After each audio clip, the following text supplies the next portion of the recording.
Hello and welcome to the Scientific Investor channel. Today we will be discussing about financial education, what it means for the common man, financial literacy, what you guys should know, why these are not being taught in schools, what should be known to us if we want to become rich or wealthy. Now, what's the difference between the rich and wealthy?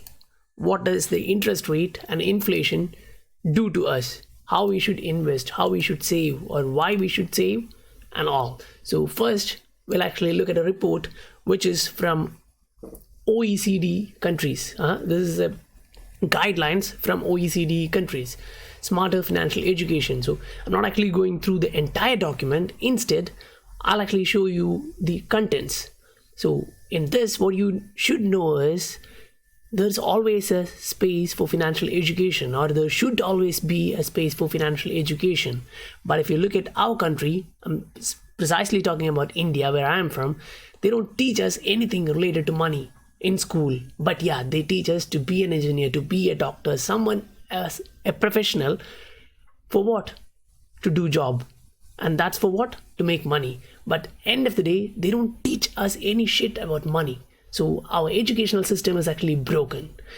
Anyway, in the entire report, they actually shows you the importance of financial education, how they should concentrate on that. Like, in this OECD, there are a lot of countries. And if you take Asia from that, South Korea is one of a country which is in that. Now, they actually follow the guidelines from some of that. And you can see, compared to other nations, say, take India and South Korea, you can see the entire difference. Like the pension system, like the tax rate, from living standard to the cost of living, everything is entirely different. Now, the next one is about financial literacy. Now, this particular article states that the financial literacy is key to the growth of economy. Now, as I told, India is a country having 1.3 billion population, but still our economy is not the top, right? Okay, say China has even more population, but it's in the second place. Why? Because there's a lot of investors who are from China. There's a lot of middle class now. Now, when we say middle class, it's not that like, say, for example, someone is earning really a lot per month, per year. It's okay, that's cool. I'll actually show you an article which shows that America is full of high earning poor people. Means, yeah, they're earning a lot, but once they lost their job, that particular moment when they lose it, they don't know what to do ahead. There is no investments, there is no portfolio, there is no capital gains, there is no real estate to lay ahead, right? So if there is something like that which you can use for your cost of living ahead for next 10 years, 20 years, then you don't have to work, right? But currently, what our educational system is teaching is study hard, get good grades, then go to job. You'll work, you'll do your expertise, and you'll make money for someone else. So you'll be there doing your job 9 to 10 or 9 to 5, depending upon which country you're from. I said 9 to 10, that's not something wrong. From South Korea, when you consider that, they actually work like that. Recently, the government announced that the minimum work hour should be 52. Like, they are actually saying that in a positive sense, we are reducing it to 52. But even if you look at India or some Middle East countries, you can see 45 to 50 is the maximum there. Now here it's minimum. Wow, that's cool, right? So anyway, now when you're working from 9 to 5 or 9 to 10, you're actually working hard using your expertise, your brains, for someone else to make them value, them money. And you get your paycheck to paycheck, and you live based on your paycheck to paycheck. Now we are looking at an article which states, should financial literacy be taught in school? Yeah, I personally believe that it should be taught in school, because whatever we learned in school, we are using that right now for our jobs, right? So why the shit doesn't they teach us about money? Because end of the day, everything is related to money, right? They are teaching you, say, high school, higher secondary, then you're moving into your college or university. For what? To get a job, to get high paying salary, right? They actually diverting you or diverting us to that direction. Now, most of the teachers or lecturers in our school don't even know about tax system, right? If they do, they will actually give us at least an idea. Say you are finally a student and you're going to graduate in the near future, you're going to get a high paid job, blah blah blah, but still they don't give you any insight about taxes. This will be your tax if you get a payment like this. If you're doing job, this will be your tax. If you're doing business, this will be your tax. Because what we have to actually know is tax system is actually entirely different. Most of them based on countries, it can be more or less similar. Say the highest tax in UK, as I believe, is around 45%. Wow, that's too much, right? If you earn 150, 160,000 per year, you have to give 45% to the government. Now look at someone who's an investor. How much is he paying? Now take the same in US. If you want to compare that, then compare it with my own country, India.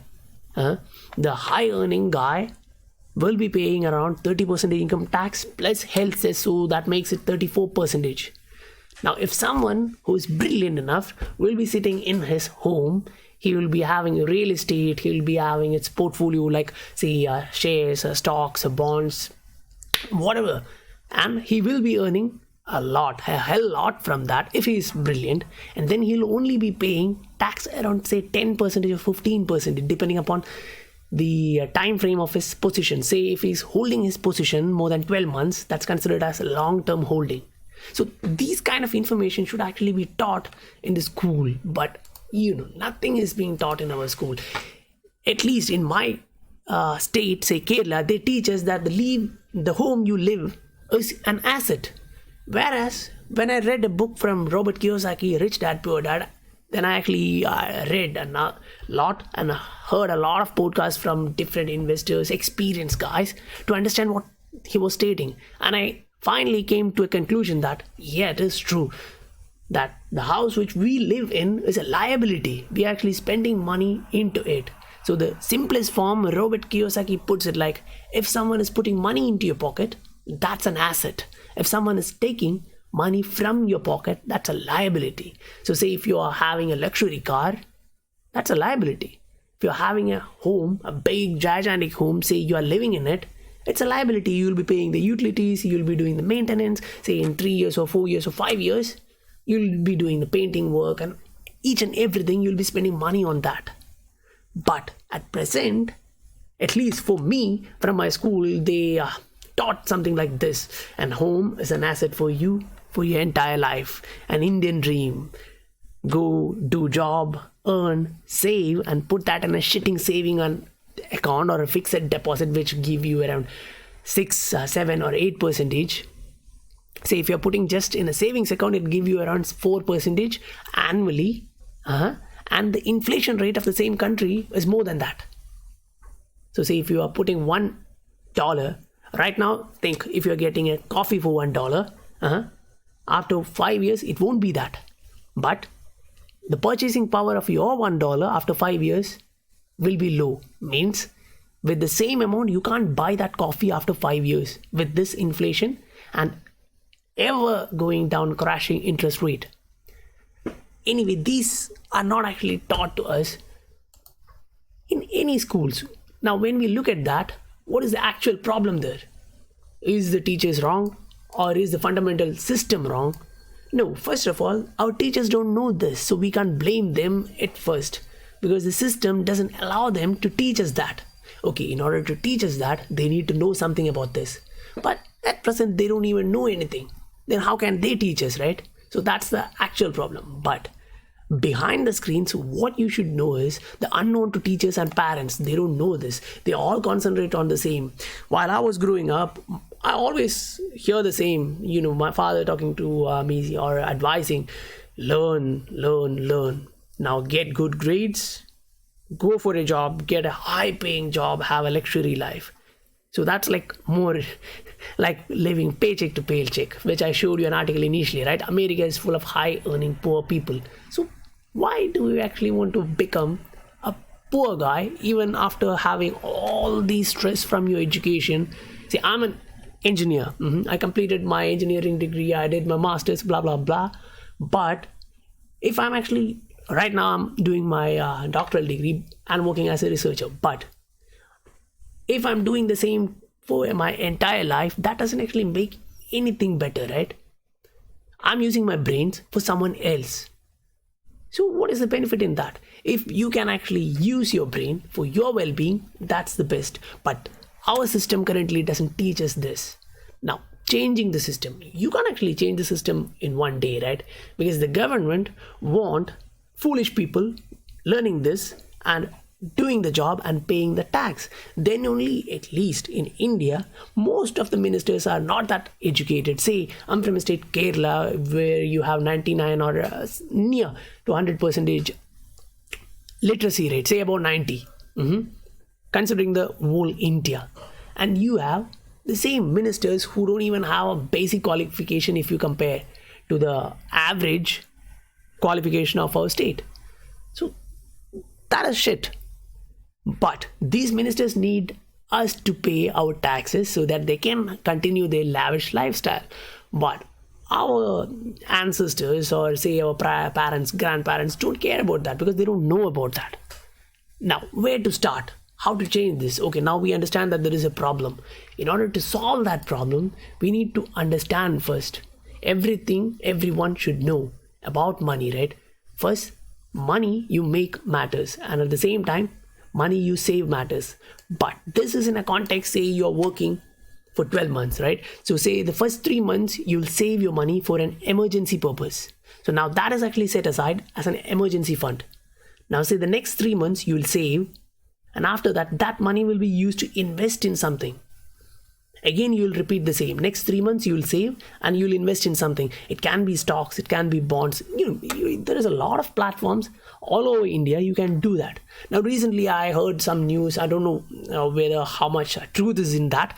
Government is going to come up with a new scheme saying that you can't hold a particular amount of gold. Wow, great, right? You have to put everything into money, that is fiat cash, which is going to shit, and you're going to put that in your bank, who is already looting you.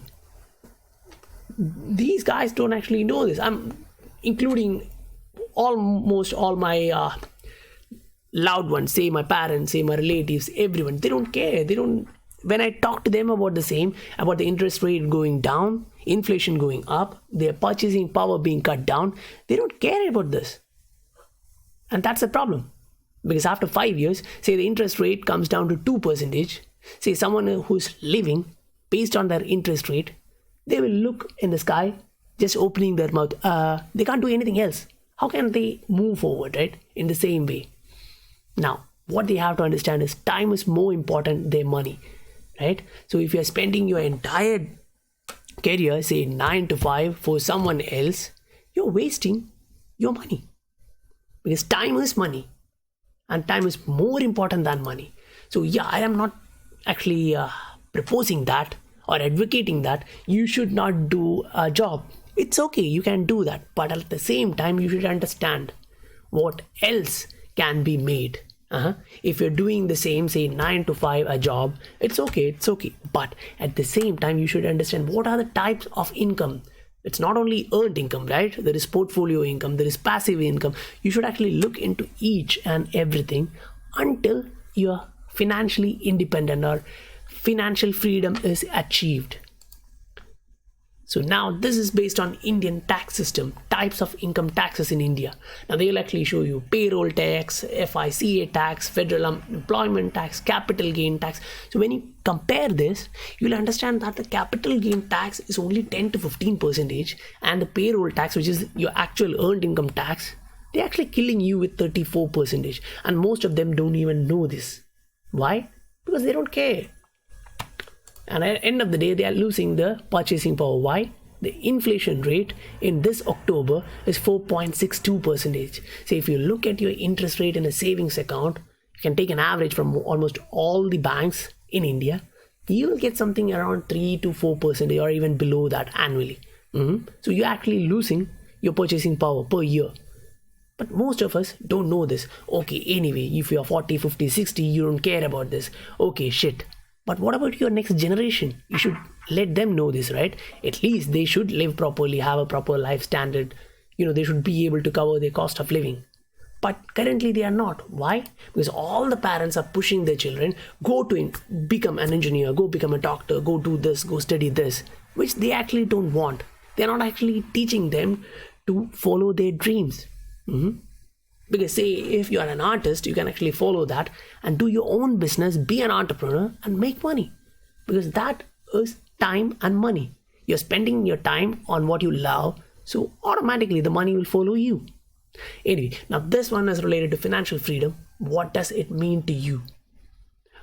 Financial freedom is entirely different for each and every individual, right? If you're asking me, it will be different. If you're asking someone else, his perspective will be entirely different. So according to this article, the first one is no freedom. That means you are tied up to a job, paycheck to paycheck. Once that paycheck is cut off, you are in hell. You'll be running behind loans, or for even an emergency, you'll have to sell your own assets. Say, as I told in the initial stage, in our system, in Indian education system, they teach you that the home which you live in is your asset. Okay, so when an emergency comes, you don't have any other option. You have to sell that, move out, or rent. So you're selling your only asset. And there are two types of asset, that is appreciating asset and depreciating asset. Now we consider the plots and residential properties as appreciating asset, but depending upon at what point you bought that. Say if you're buying something like this at the top of a market, then you'll have to wait at least next 10 to 15 years, or at least next 7 to 8 years for the next market peak, so that you can have a understandable, sustainable, healthy profit. Because otherwise you can just put your money into a savings bank which give you 4%, 5%. Say if you're putting into an FD, maybe you'll get around 6 to 7%. But is that it? Because the inflation is growing, the purchasing power is going down, and you're only looking for that. Now the temporary freedom means, say for example, just in a nutshell, I can say this: financial freedom means, think now you're working 9 to 5, and if you lose your job for next 3 to 6 months, if you can live with your savings, then you are temporarily free. But anyway, after 6 months you need another job to continue. Now next one is permanent freedom, which means even if you don't have a job 9 to 5, you can live with the earnings or savings or your other income sources. Say for the temporary freedom, which means you have passive income, you have portfolio income, but your passive incomes and portfolio income, real estate and all income doesn't actually come till your cost of living. You can't cover your cost of living with that. So you need a 9 to 5 job to cover that. Permanent freedom means you don't actually need a 9 to 5 job to cover your cost of living. Because you already get from your, say, portfolio income, your real estate investments, your capital gains, from that area, or your passive income. Say you're doing your passion, you're someone who's doing music, or whatever, who likes. If you are making money from that and you can cover your cost of living, that is permanent freedom. Now next one is luxurious freedom.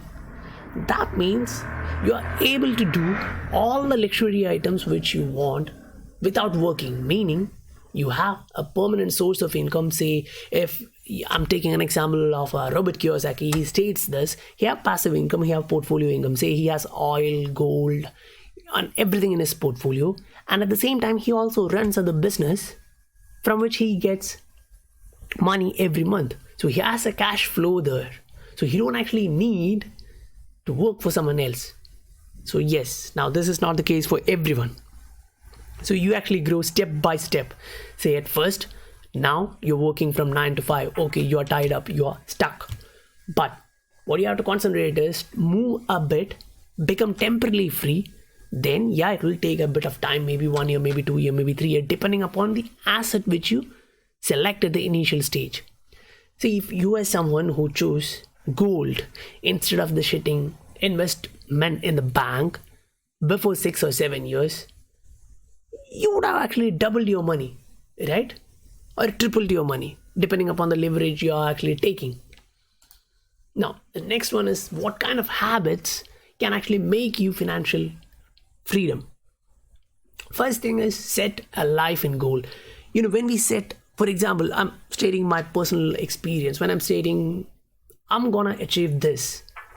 My relatives or parents or someone will say, that's something too high. It's really hard to achieve that. We can't do that. We can't afford that. Now, that's a statement, right? We can't afford that. That's shit. A statement closes your mind there, whereas a question can open it up. Now, this is not directly from me. This is from a book of Robert Kiyosaki, which is Rich Dad, Poor Dad. So, if you are actually ending with a statement, you are not opening up any question to work on ahead, right? Instead of saying, I can't afford it, you should actually think, how can I afford that? If you're asking yourself that question, something will come up if you're brilliant enough to do that. Now, next one, I just stated previously, what are the types of income? If someone actually want to go in deep, he can actually, or he or she can actually read this full. One is the active income. Say you're working for someone, blah, blah, blah, you're getting your salaries. Now, next one is passive income. Then the portfolio income. So I'll actually link all these articles in the description. So if you guys want to go in depth, you can actually do that. Now, this one is spending behavior in India. In this particular video, I'm actually concentrating my home country, India. That's why I'm actually talking about the interest rate, inflation, and the spending habits of the same country. Now, what do Indians spend their money on? Now, as per this statistics, it's actually a bit of surprising for me. More than 30% of Indians say they can't afford a vacation or travel. Now this one is Generation X. Spends the most money on traveling every year. Almost 25% spend more than 120,000. That's not a big amount, but yeah, considering the cost of living in India, that's a bit more. Now I'll just actually move into the savings habit of Indian. 57% of all Indians have less than 5,000 in their savings account for emergency fund. That's shit, because that's something similar to the American story. America is full of high earning poor people, right? There's something similar. 57% don't even have $100 for emergency fund. Wow, that is bad, right? No, that's worse. Now 15% of North Indians have over 150,000 saved. Now, even if you consider the hospital expense, 150,000 won't make it. Even if you have a proper health insurance, that won't be able to cover any critical situation. Now you see the Indians borrowing and credit card habits. The problem with that is they don't actually understand anything about borrowing money. I'm saying this on personal experience. Say for my loved ones, I've seen them taking money from bank. Say the interest rate will be around 10, 12, 13, 14, 15%, and they don't care. Means if they take say 10 lakh, after 10 years, how much will they be paying? They don't care about that. That's the problem. And they don't actually understand how the fractional reserve banking system works. They think you put in money or someone else put in money, and that's how banks get money. They don't actually understand when someone take a loan, that is when the money is created. They don't understand this because they don't know anything about the banking system which they are in currently, because that connects to the initial point. Our schools doesn't teach anything about this. They just say, again, I'm repeating this, learn. Get good grades, get good job, pay your taxes. Now that's shit. When you look at companies like Amazon, who are not even paying anything in tax, they have humongous amount of profit, but still they manage not to pay any tax legally. Why? Because they're big business, providing jobs to people. They don't have to do that because tax system in every country is currently, like US, UK, India, is actually prepared in such a way that they incentivizes those who create jobs. Say someone like Tata, say for example, they are giving jobs to thousands and hundreds of thousands of people, right? So the tax amount which they pay will be entirely different from a common man. But our system don't actually teach you that. That is the problem. At least they didn't teach me that, so I didn't know. Now, this is actually a Quora debate in which what is the best way of making passive income in India. So someone actually says that investment portfolio. Okay, investment portfolio is good, but as this guy states, I also completely agree with Vaibhav Singh. Like you should be careful, because there should be caution. You should exercise caution in that, because portfolio income is not something you'll just directly dump your money and you'll get double that. No, you may lose your money. So you have to select the asset cautiously. You have to do your research prior to investing your money in. Now, the next one is that real estate. Real estate is actually purely speculative in my home country. You should actually understand when to buy and when to dump, because listening to a podcast from Robert Kiyosaki and Howard Marks, I actually understood that most of the people actually buy properties at the top of the market, and after 5 years they'll be crying, oh, the value of the property didn't go up. I have the same, again, personal experience. Someone who bought a plot, say 10 cent of land or 12 cent of land at the top of a market. Now they're saying, oh, the price is actually going down. Why the hell is that happening? Because they don't know anything about the market rise, market correction, or a recession.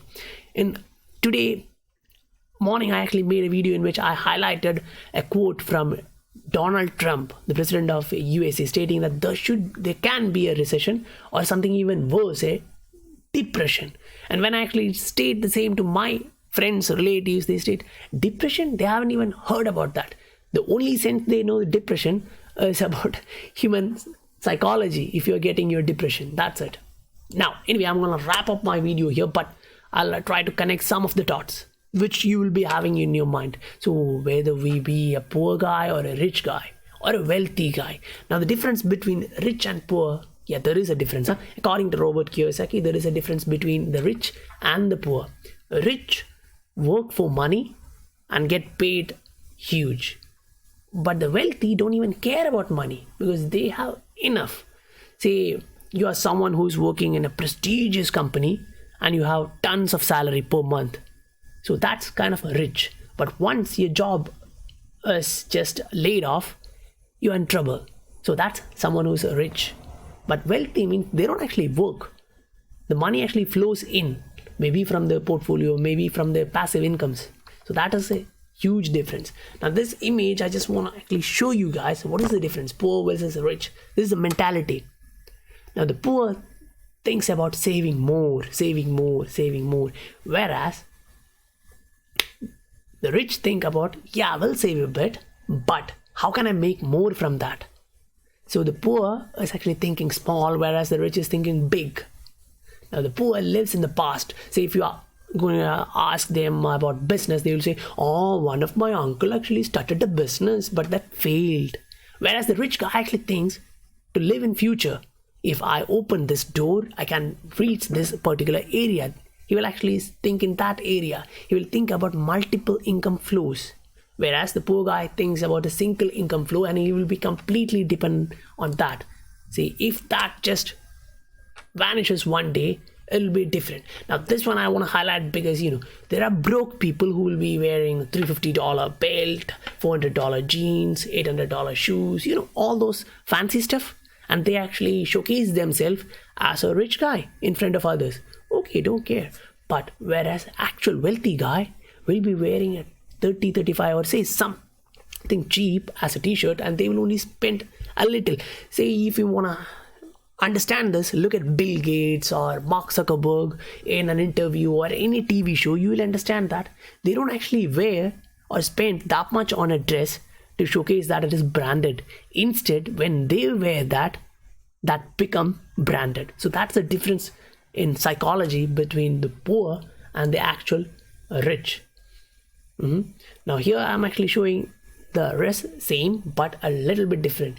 Rich actually takes the action, whereas poor fears of a change. Say if I'm gonna tell my parents that I'm gonna do a business, they will ask me thousands of questions. They will be full of fear. They'll complain about this. They won't be willing to let me do that, because that's the system in which all of them grew up, including me, my parents, and all the loved ones. Because our system is so corrupt, they don't actually teach you what you should actually know. Anyway, I'm gonna wrap up my video here. I'll link all these articles in the description, so if you guys want to go in depth, you can. If you guys have any doubt regarding this in Indian system, you can actually put that in the comment. I'll try my best to solve that. I'll meet you guys on my next video. Bye now.